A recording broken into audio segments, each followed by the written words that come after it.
Hello बच्चों, कैसे हैं आप लोग। उम्मीद करता हूँ अच्छे होंगे। आज हम क्लास 10th आईसीएसई बोर्ड और सीबीएसई बोर्ड के लिए साइंस का, या मैं कहूँ साइंस के अंदर एक चैप्टर है जो कि फिजिक्स के अंदर आता है। कंफ्यूज होंगे आप, कंफ्यूज होने की कोई जरूरत नहीं। साइंस है हाई स्कूल में, उसमें 3 ब्रांच होती है, बायोलॉजी, केमिस्ट्री, फिजिक्स। उसी में फिजिक्स का एक चैप्टर होता है साइंस के अंदर, reflection of light and refraction of light, जिसका एक लेक्चर मैं आपको करा चुका हूँ, लेक्चर नंबर 1, जिसमें मैंने आपको डिटेल से बताया है स्टार्टिंग से, बेसिक से बिल्कुल, कि ऑप्टिक्स क्या है, लाइट क्या होती है। फिर मैंने कुछ प्रॉपर्टीज ऑफ लाइट बताई थी आपको। फिर मैंने कुछ बताया था आपको रिफ्लेक्शन ऑफ लाइट के बारे में, और कुछ बताया था मैंने जो बहुत ही ज्यादा इंपॉर्टेंट था, लॉज ऑफ रिफ्लेक्शन, याद होगा आपको, लॉज ऑफ रिफ्लेक्शन। और लास्ट में एक कंडीशन दिखाई थी मैंने, इंसिडेंट नॉर्मल, नॉर्मल इंसिडेंस कह लो, इंसिडेंट नॉर्मल कह लो, एक ही बात है। ये कंडीशन मैंने लिखाई थी आपको। क्या होता था ये, I is equal to R is equal to क्या होता था, 0। नॉर्मल इंसिडेंस भी कहते हैं इसको, ऐसे कह लीजिए। यहां तक मैंने आपको बहुत ही डिटेल से करा दिया था, नॉर्मल इंसिडेंस, ठीक है, यहाँ तक मैंने आपको करा दिया था। अब ये हमारा लेक्चर नंबर 2 होने वाला है। इसमें मैं आपको डिटेल से बताऊंगा स्फेरिकल मिरर के बारे में। स्फेरिकल मिरर क्या होता है, कितने टाइप के होते हैं आपके spherical mirror, how many kinds of spherical mirror आपके, और भी थोड़ी बहुत बातें करेंगे हम आज के इस लेक्चर में। तो शुरू करते हैं। मेरा नाम है नरेश चौधरी और आप देख रहे हैं आइकॉनिक फिजिक्स यूट्यूब चैनल। और साथ ही साथ एक रिक्वेस्ट है आप सभी से, चैनल को सब्सक्राइब करना ना भूलें, साथ ही साथ बेल आइकन को भी प्रेस कर दें, जिससे कि हमारी नेक्स्ट वीडियो आपके पास सबसे पहले पहुंचे।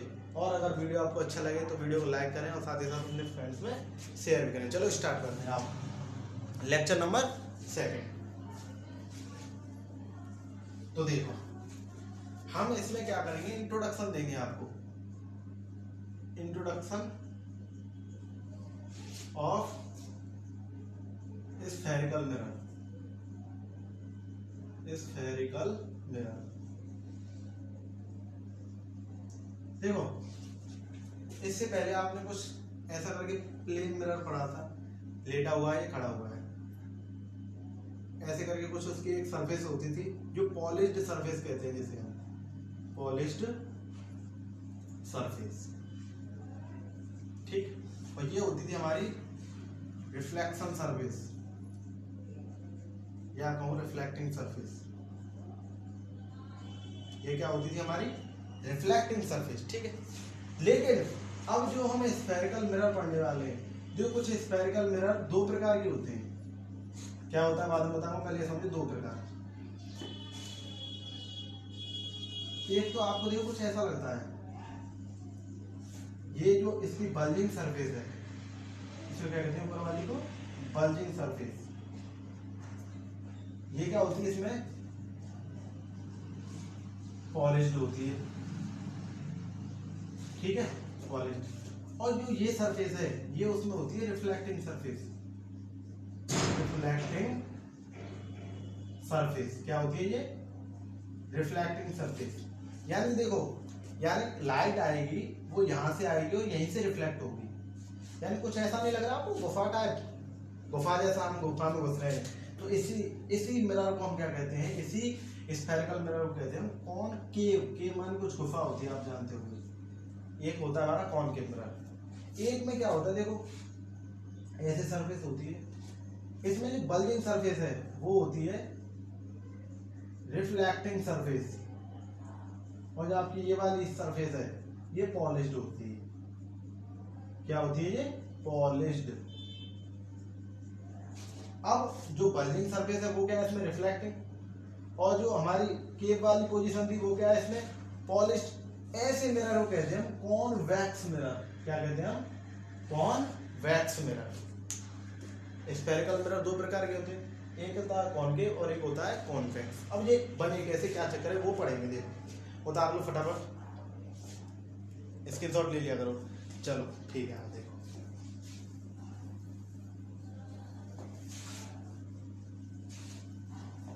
बहुत डिटेल से जानेंगे एक एक चीज को, ठीक, घबराने की कोई जरूरत नहीं। स्फेरिकल मिरर ही डाल के रखते हैं।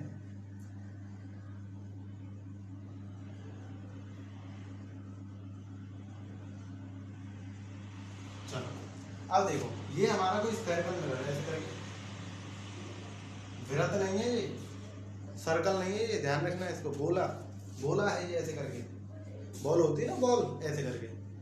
ये सिर्फ एक आप समझ रहे हो, रेखा लाइन खींच दी है, बस लाइन नहीं है ये हमारे गोला है, बिल्कुल गोल गोला है, गोला वैसा ही समझ लो इसे। यानी कि अंदर से क्या है, खोखला है ये, ठीक है, हॉलो है अंदर से। अब देखो इसमें पॉलिश करते हैं, सपोज इसका मैंने कुछ एरिया ऐसे करके काट लिया, ठीक है। अब ऐसा मत समझना कि ये ऐसा एक हमारी लाइन कट गई ना, ऐसा कुछ गोला टाइप कट के आया होगा, देखो ऐसे करके कुछ इस टाइप, कटोरा टाइप, मैं क्या कहूँ, ऐसे करके कुछ कट के आया होगा, कटोरा टाइप, ठीक है। और उसके इस वाली एरिया पर बल्जिंग सरफेस पे मैंने क्या कर दी, पॉलिश्ड। तो ये हो गया अब हमारा कॉनकेव मिरर। वहीं अगर इधर की साइड से कटोरा काट ले ऐसे करके, और वहां जो हमारी जो केव गुफा जैसी पोजीशन है वहां पर हम पॉलिश्ड कर दें, तो ये क्या हो जाएगा, और रिफ्लेक्टिंग सरफेस ये वाली हो जाए बल्जिंग सरफेस, तो ये बन जाता है हमारा कॉन्वेक्स। फिर कहूंगा ये सर्कल नहीं है, ये गोला है ऐसे करके, स्फीयर है, तो ऐसे करके कटा हुआ भाग ऐसे करके कटोरा टाइप निकलेगा। तो इसमें देखो ऐसे करके ये क्या होती है, इसमें इसको कहते हैं हम, कोई सा भी दोनों के लिए सेम रहेगा, कोई दिक्कत वाली बात नहीं, ठीक है। इस वाले पॉइंट को कहते हैं हम पोल। क्या कहते हैं, पोल। यहाँ पे सेंटर है जो, इसको कहते हैं सी, सेंटर ऑफ कर्वेचर। यहां से यहां तक की दूरी होती है कैपिटल आर, यहां से यहां तक की दूरी क्या होती है, कैपिटल आर। यानी यहाँ सी क्या है, सी है आपका सेंटर ऑफ कर्वेचर, आर क्या है आपका radius of curvature, radius of curvature. कोई दिक्कत नहीं। अब आपसे पूछ लिया जाए कि ये रेडियस ऑफ कर्वेचर क्या होता है, सेंटर ऑफ कर्वेचर क्या होता है। अब देखो जैसे ये मैंने काट के यहाँ बाहर निकाल दिया ऐसे करके, ये हमने कटोरा टाइप बाहर निकाल लिया, और ये रहा हमारा सी, ये रहा हमारा पी, ठीक है। अब देखो, अब ये क्या हमारा सेंटर ऑफ कर्वेचर। अब मैं पूछूं आपसे सेंटर ऑफ कर्वेचर होता क्या है, आप बताएंगे। देखो हमने इस स्फीयर में सी तो काटा है ये भाई, ये मिरर क्या है, जो हमारा कॉनकेव मिरर है वो इसमें सी तो काटा हुआ है, जो इसका सेंटर था वो ये। अगर भाई इसको मैं पूरा कर दूं ऐसे करके, तो वही आ गया, नहीं आ गया ये। तो हम क्या कह सकते हैं कि जो मिरर है, जो हमारा मिरर है, वो जो स्फेरिकल मिरर का पार्ट है, मिरर क्या हमारा स्फेरिकल मिरर का पार्ट, और उस स्फेरिकल मिरर के सेंटर को ही क्या कहते हैं हम, सेंटर ऑफ कर्वेचर। दोबारा सुनेंगे, जो मिरर है वो क्या है हमारा स्फेयर का पार्ट है, भाई स्फेरिकल मिरर का ही तो पार्ट है। जो हमारा मिरर है वो हमारे स्फेरिकल मिरर का एक पार्ट है, और उसी मिरर के सेंटर को ही हम क्या कह रहे हैं, सेंटर ऑफ कर्वेचर। और वहीं अगर रेडियस की बात करें तो हम क्या कहेंगे, मिरर जिस भी स्फेरिकल मिरर का पार्ट है, जो मिरर है हमारा ये वाला कॉनकेव मिरर, जिस स्फेरिकल मिरर का पार्ट है उसके आप कहें, उसकी ही रेडियस को क्या कहेंगे हम, centre of, sorry radius of curvature, ठीक।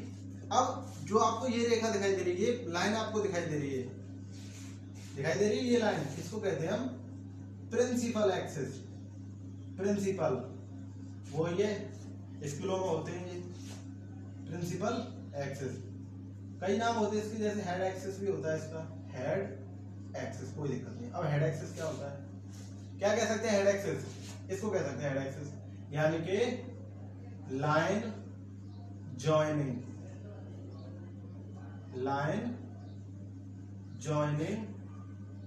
क्या, centre of curvature and pole. यानी कि सेंटर और जो हमारा सेंटर ऑफ कर्वेचर है और जो हमारा पोल है उससे होकर जाने वाली लाइन को क्या कहते हैं हम, प्रिंसिपल एक्सिस। डेफिनेशन के रूप में लिख सकते हैं आप प्रिंसिपल एक्सिस, कोई दिक्कत और नहीं। अब आता है एक टॉपिक होता है, बड़ा ही फेमस टॉपिक है, अपर्चर। अगर वो अपर्चर से पहले देखो हमने सेंटर ऑफ कर्वेचर जान लिया, रेडियस ऑफ कर्वेचर जान लिया, प्रिंसिपल एक्सिस जान लिया, पोल नहीं जाना। पोल क्या है हमारा? आपने कटोरा देखा है, वो कटोरा ही काटा है हमने यहाँ ऐसे करके, ये रहा आपका कटोरा, ये काटा वो कटोरा ऐसे करके। तो इसका जो आपको ये सेंटर दिखाई दे रहा है, ये वाला आपको सेंटर, ये क्या हमारा पोल है, यानी कि mid point of mirror. Mid point of mirror, mid point of mirror ही क्या होता है आपका? Pole. Mid point of mirror क्या कहलाता है? पोल कहलाता है। अब बात करते हैं अपर्चर की। अपर्चर क्या होता है? आप देखो, मिटा रहा हूं इसे, ठीक है। अपर्चर की बात करेंगे। अपर्चर क्या है हमारा? देखो, ये हमने कटोरा काटा था ऐसे करके,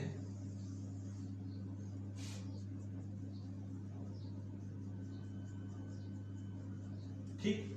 अब ऐसा तो है नहीं है, मैंने क्या कहा, सर्कल लेंगे, इसमें कुछ ऐसा होगा ये, अगर 3D बनाने की कोशिश करें तो कुछ ऐसा दिखाई देता होगा ये कटोरा टाइप। तो जो ये कटोरा का तुम्हें आपको मुंह दिखाई दे रहा है ना, कटोरा का ये वाला सिस्टम ये तुम्हें दिखाई दे रहा है, इसी को कहते हैं अपर्चर। इसी को क्या कहते हैं हम? अपर्चर। अपर्चर, ठीक है। और जो यहां से अगर इसके सेंटर को यहां से यहां तक मिलाएंगे स्मॉल आर, इसको कहते हैं radius of aperture. Radius of aperture, जो कि हमारे सिलेबस में है नहीं, ठीक है। हाई स्कूल के सिलेबस में रेडियस ऑफ अपर्चर नहीं है। ये कहलाता है रेडियस, ये कहलाता है अपर्चर, और इसकी जो रेडियस है इसको कहते हैं रेडियस ऑफ अपर्चर। आपको एक और बात बता दूं, इंटर तक, कहां तक? इंटर तक। इंटर तक हमारे सिलेबस में स्मॉल अपर्चर मिरर है, स्मॉल अपर्चर मिरर मिलेंगे आपको। इंटर तक क्या है हमारे सिलेबस में? स्मॉल अपर्चर मिरर है, ठीक है। यानी कि ये बहुत छोटा अपर्चर होता है। अब तो मैंने इतना बड़ा दिखा दिया, ऐसा कुछ नहीं होता, ऐसा बिल्कुल छोटा था, ऐसा करके। इतने स्मॉल अपर्चर मिरर होते हैं हमारे सिलेबस में, ठीक है। अब बात करते हैं, देखो, radius of curvature, centre of curvature हो गया, पोल हो गया, अपर्चर हो गया, प्रिंसिपल एक्सिस हो गई। अब एक और पॉइंट होता है इसमें, यहां कहीं, जिसको कहते हैं हम फोकस। अब दोनों के लिए, इसके लिए यहाँ, अब दोनों के लिए मैं अलग अलग समझाता हूँ आपको फोकस, ठीक है। फोकस समझ लो, मैं डाल रहा हूँ इसे, ठीक। हाँ, फोकस में क्या है? फोकस दोनों के लिए थोड़ा अलग अलग होता है, ना सेम है, थोड़ा समझने के लिए अलग अलग है, थोड़ा फिगर अलग बनता है दोनों का। आप देखते हैं फिगर। अब पहले ले लेता हूं मैं कॉनकेव मिरर, कॉनकेव मिरर, ठीक है। कॉनकेव मिरर ऐसा होता है, कुछ देखो,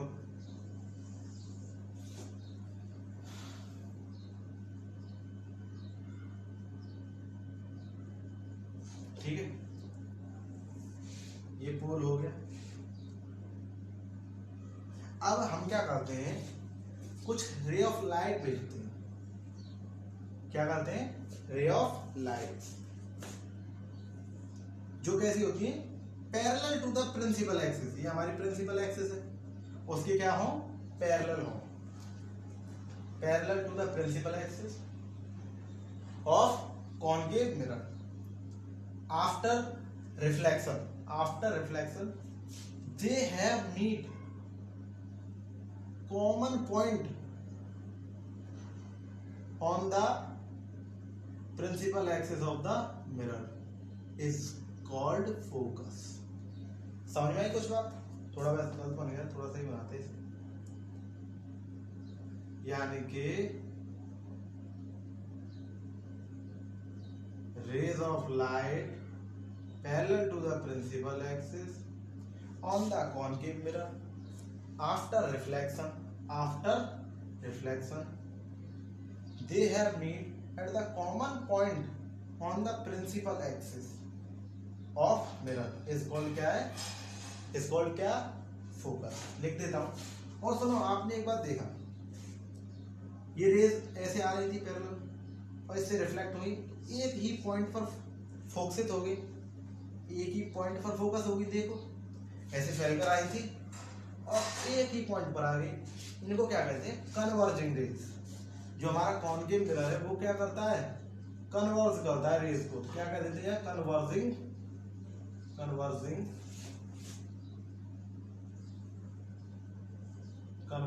थोड़ा मीनिंग देख लेना। Converging raise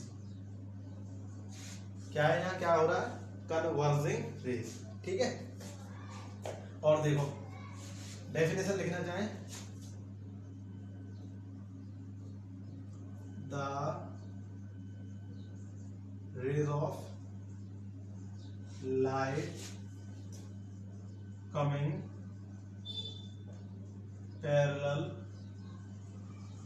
coming parallel to the principal axis of concave mirror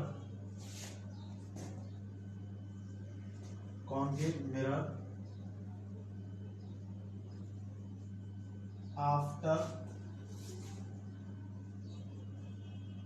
reflecting, या मैं कहूँ after reflection,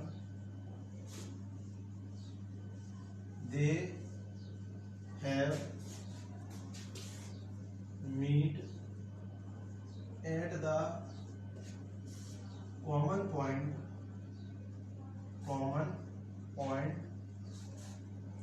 on the principal axis of mirror is called focus। समझ गए? जो हमारी the light rays coming parallel to the principal axis of the concave mirror after reflection they have meet at the same point on the axis, principal axis। और जो हमारा same point है वही क्या कहलाता है? हमारा फोकस। यानी कि लाइट रेज आएंगी coming parallel to the principal axis, after reflection they have meet same point at the principal axis. तो जो हमारा सेम पॉइंट होगा उसी को क्या कहेंगे हम? फोकस। ठीक है। ये रेज कैसी होती है? Converging rays. या मैं कहूँ जो हमारा कॉनकेव मिरर है उसका नेचर कैसा है? कन्वर्जिंग नेचर है। कैसा नेचर है? कन्वर्जिंग नेचर है। क्लियर? ठीक है। अब यही बात इसकी मैं किस में करूं? इसकी कॉन्वेक्स मिरर में बात करूं। मैं इसकी फोकस की कॉन्वेक्स मिरर में बात करूं। कॉन्वेक्स, चलो कॉन्वेक्स मिरर। ठीक है। देखो मिटा उतार लो भाई, मिटा क्यों ना होता? ठीक है, उतार पहले। सॉरी, इसको मिटा दिया मैंने। ठीक है, ये होता है। चलो मिटा रहा हूँ।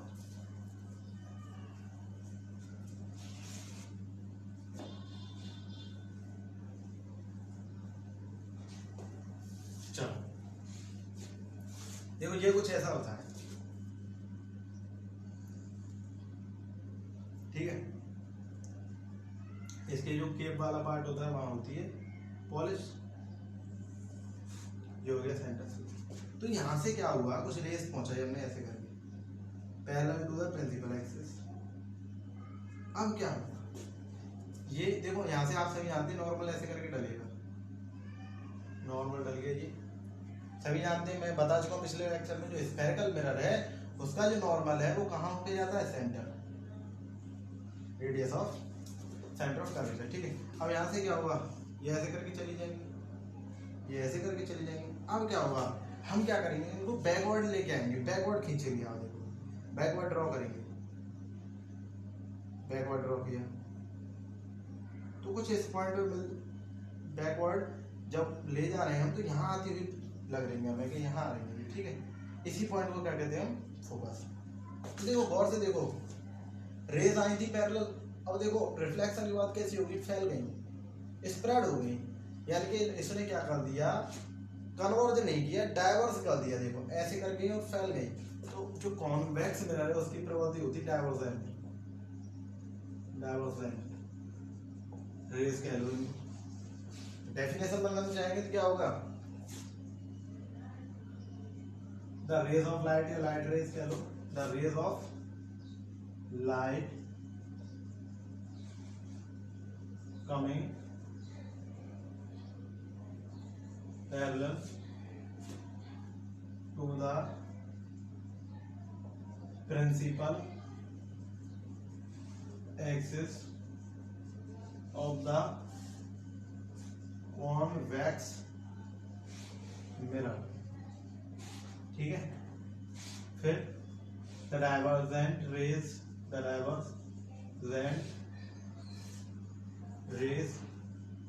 being produced backward, पीछे की ओर backward, meet at the same point on the principal axis of mirror is called focus। एक बात आपको बताना भूल गया पिछले में, जो उसमें जो फोकस बनाता है ऐसे करके, ये था कुछ ऐसे करके आ रही थी, वो था हमारा रियल फोकस। आप लिख लें उसमें पीछे रियल फोकस, यहाँ रियल फोकस। इसमें क्या है भाई, रियलिटी में क्या होगा, रेज ऐसे आई ऐसे चलेगी। ये तो हमने बैकवर्ड अपने आप इमेजिनेशन किया है, तो ये हमारा जो फोकस होगा कॉन्वेक्स मिरर का, वो होता है हमारा इमेजिनरी फोकस। क्लियर, वहां पीछे लिख लेंगे रियल फोकस, यहाँ क्या है इमेजिनरी फोकस। आप फटाफट उतारे जाओ, तो मैं अपने मार्कर को क्या है इंक मिला देता हूं। उतारो,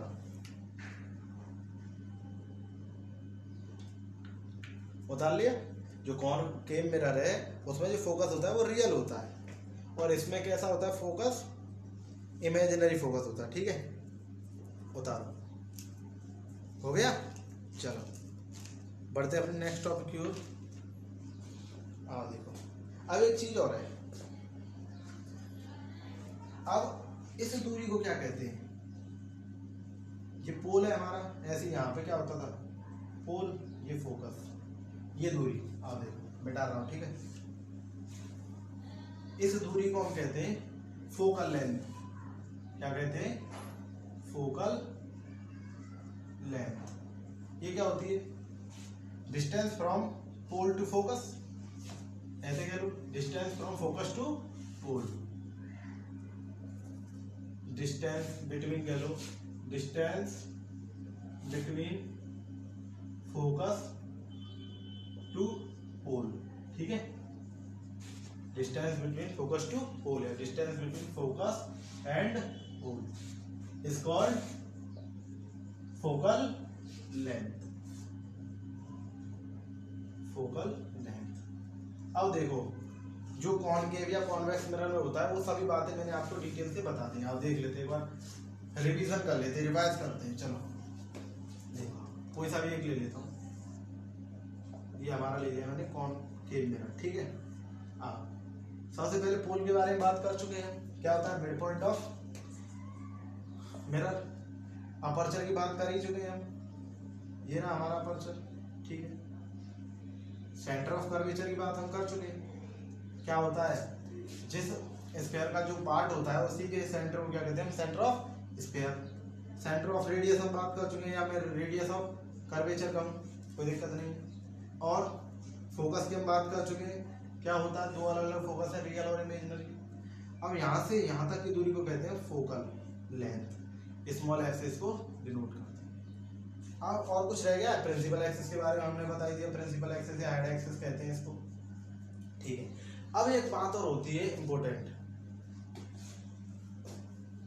चलो आप देखिए, relation between focal length and radius of curvature. ये रिलेशन है, हेडिंग डाल लेंगे आप सभी, relation between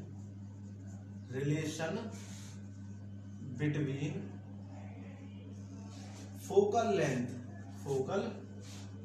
length and radius of curvature, radius of curvature,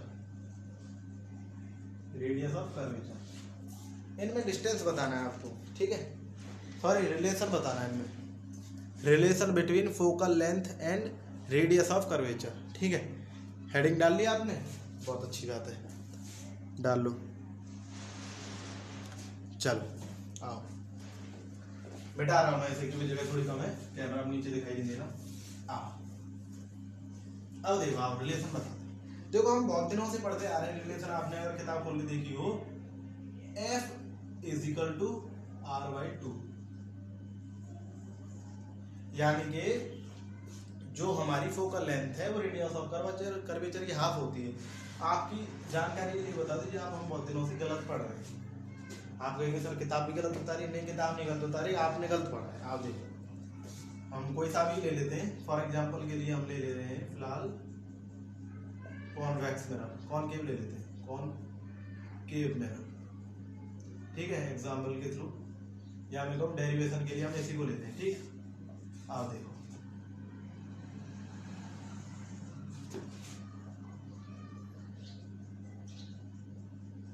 ठीक, तो देखो यहाँ क्या है, सी, यहाँ से एक लाइन आई है ऐसे करके, या मैं कहूँ लाइट आई, लाइट रे रिफ्लेक्ट होगी तो कहाँ से होके जाएगी, पहले हम क्या नॉर्मल डाल लेते हैं, नॉर्मल कहाँ डालेगा आप सभी जानते हो, सेंटर ऑफ कर्वेचर पर, ये हमारा नॉर्मल, ठीक है। अब देखो पॉइंट ए मान लेते हैं, अब अभी सभी जानते हैं रिफ्लेक्शन के बाद कहाँ होके जाएगी, जहाँ होकर जाएगी उसको कहेंगे फोकस, ठीक है। सेंटर ऑफ कर्वेचर से पोल के बीच की डिस्टेंस कितनी होती है, कैपिटल आर, ये करके, और फोकस से पोल की फोकल लेंथ, ठीक। अब देखो ये एंगल क्या है, अब सभी जानते हैं कि ये आई होगा, ये आर होगा, तो i equal to r equal to मैं थीटा मान के चल रहा हूँ, आसान रहेगा, ठीक है। तो ये एंगल थीटा है तो ये एंगल भी थीटा होगा। अब देखो तुम्हें जेड की पोजीशन बनती हुई दिखाई दे रही है, ऐसे करके जेड, जेड, तो अगर ये एंगल थीटा है तो ये एंगल भी थीटा होगा, है कि नहीं। और एक जेड तुम्हें यहाँ बनता हुआ भी दिखाई दे रहा है, वो ये एंगल थीटा है तो ये एंगल भी थीटा, ठीक है।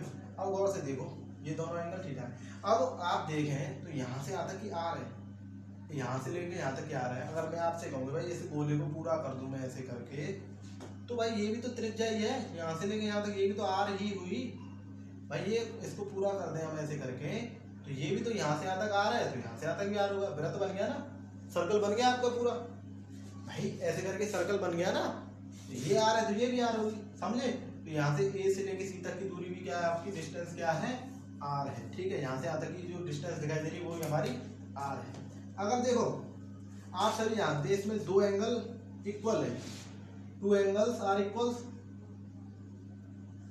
टू एंगल्स आर इक्वल, तो कौन सा ट्रायंगल हो गया बताओ, आइसोसेलेस, आइसोसेलेस मीनिंग में देख लेना, आइसोसेलेस, चलो आप देख लेना, ठीक है।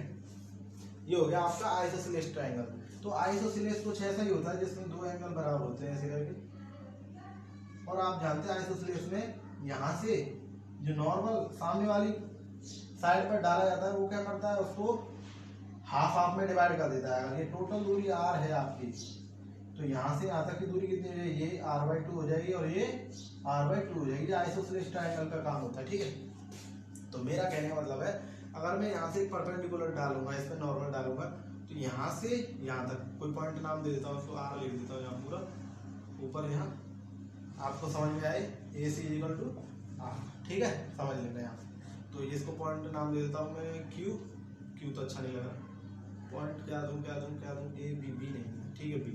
तो यहाँ से यहाँ तक ये क्या हो जाएगा r/2 और ये भी क्या हो जाएगा r/2, ठीक है। ये 90 डिग्री का है। अब देखो एक ट्रायंगल बन गया हमारे पास BCF, ठीक है, इन ट्रायंगल BCF।